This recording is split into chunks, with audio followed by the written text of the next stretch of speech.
it's been doing that for a week and a half straight. Enough said. Which also means I haven't been able to do anything in the yard for a week and a half, and that's just seriously depressing. Yo, what up, mates? Thanks for coming back for another lawn care video. The Bermuda in the front yard is really overgrown and in desperate need of a cut, but we have to wait for this rain to clear out because ain't nobody got time to mow in the rain. And we got this little problem right here popping up, which we're gonna have to address as soon as the rain clears out. Same with the fescue, really overgrown, in desperate need of a cut, but the color is great.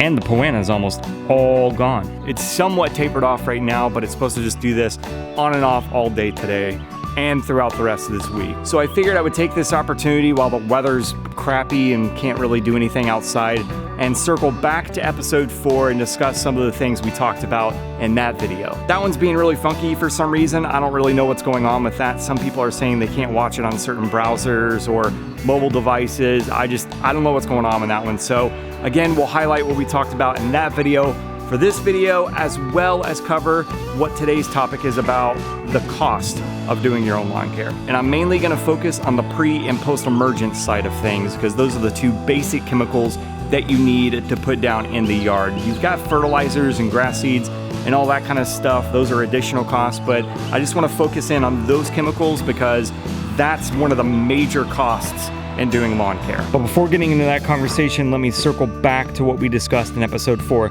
That one was all about the equipment that you need, and there's really two basic pieces of equipment that you need to take care of your yard: a spreader and a sprayer. And quick note and disclaimer, we're not getting paid or endorsed by the company to show off these products.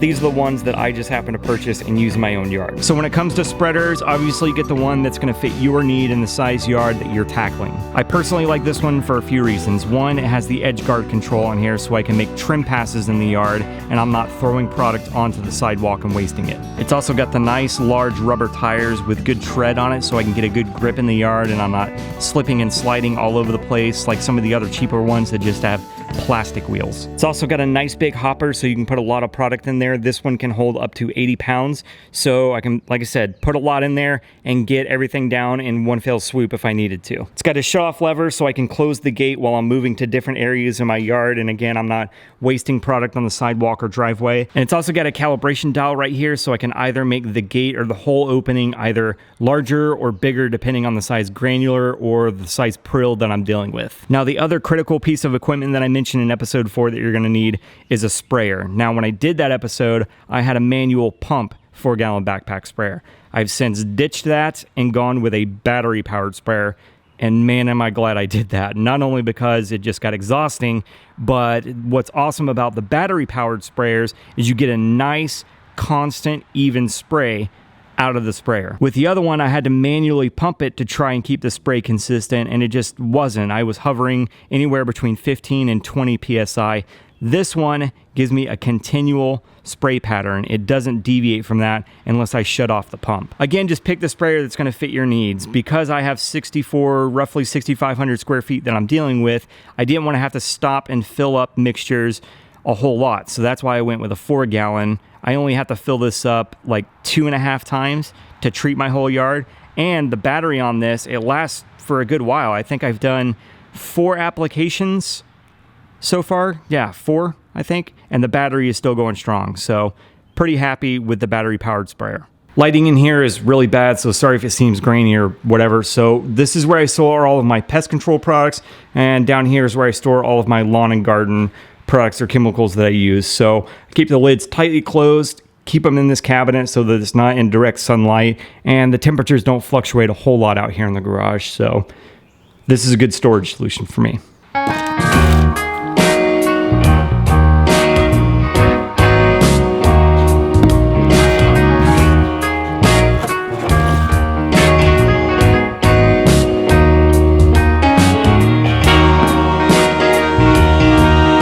All right, so let me break down what it costs to spray a pre and post emergent in my yard. Keep in mind it's for my yard, so take that for what it is.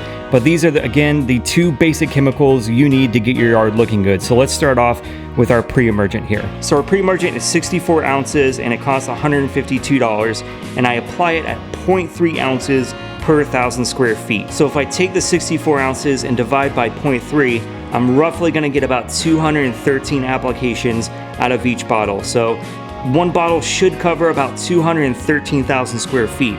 So if I take the 213,000 and divide it by my yard, 6,500, I'm gonna get about 32 total applications out of this bottle. So to figure out the cost per application, and yeah, I totally screwed it up right here, so ignore that.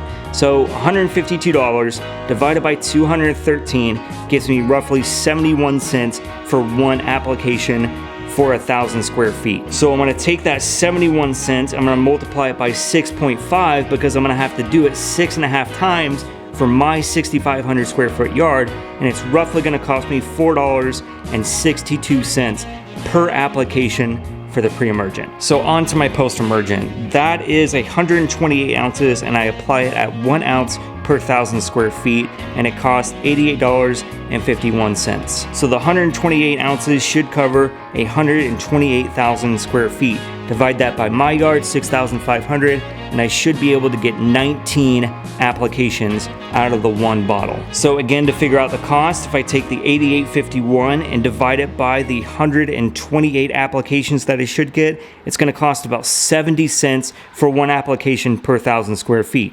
So again, I'm gonna take these 70 cents, multiply that by 6.5 because I have a 6,500 square foot yard, and that's gonna be about $4.55 per application on the post-emergent. So let's take the cost of my pre-emergent per application and add that to the post-emergent per application, and that's gonna give me $9.17 every time I go to make an application with my pre and post-emergent. Now contrast that $9.17 to my neighbor across the way who pays $150 a month for somebody to do the exact same thing. So yeah, no question in my mind as to what route to go. I like saving money, I like doing this myself, so that's why I do my own lawn care.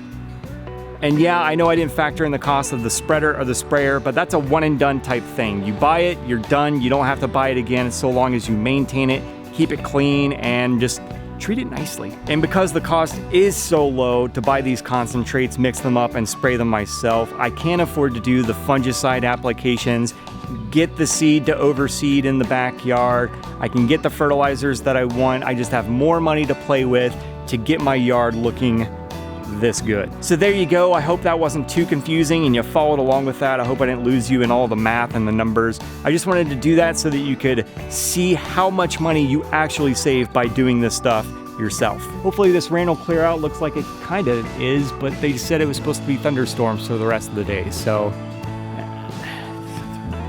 weather predictions, Mother Nature. If you want to know more about the products that I use, I'll leave the links in the description box below so you can click over to domyown.com, read more about those in depth. And if you have any other questions on anything I touched on in this video, like I always say, leave those in the comment section below, email the customer service staff, or pick up the phone, give us a call. And if you're not already, click that button right there to subscribe to the channel. You can click this playlist to see all the videos in the Do My Own Lawn Care series, and click this playlist to see all the videos in the Do My Own Gardening series. And I can't wait for the rain to finally roll out of here so I can get back to maintaining my yard and making it look really good. Also, thanks for watching.